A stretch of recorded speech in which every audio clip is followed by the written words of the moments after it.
Hi, I am the PhD student Bruno Strano. I am one of the authors of the work Regressive Convolutional Neural Network for ARTVA detection. This work was possible thanks to the Tech company that let us use the drone, and thanks to the result obtained during the European project Airborne. This project aims to develop an automated ecosystem composed by quadrotor and automated hubs to perform search and rescue operation in Alpine environments. In particular, the drone is a decentralized modular EMI shielded machine that uses a 3D axis antenna, namely the ARTVA, to detect signals coming from the transmitters that are worn by the skiers or the people to be rescued.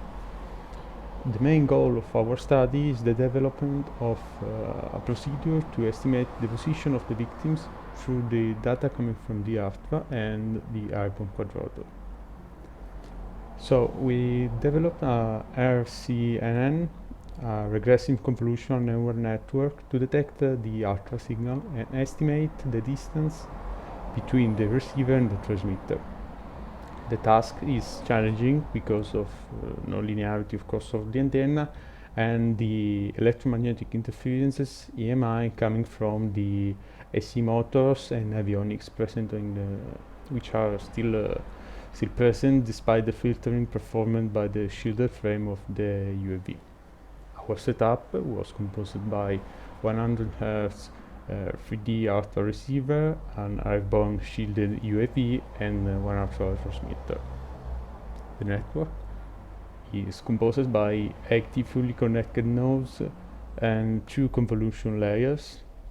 There are 4 inputs to the network, namely the 3 axes of the ARTVA receiver, of course, and the altitude of the quadrotor.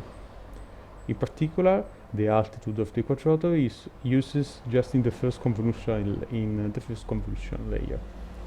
We selected Adams as optimizer, and we minimized the root mean square estimate of the true outputs versus the true output signal, versus the predicted one.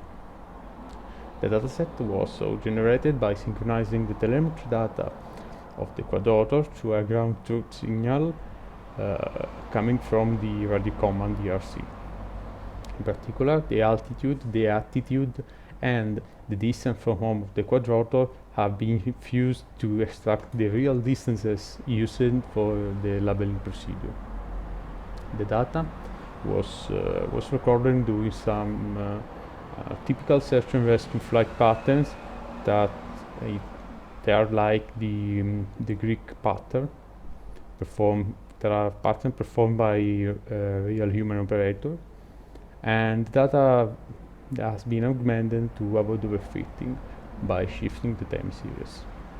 The flight have been taken on 2 different days for a total of almost 40 minutes of flight time.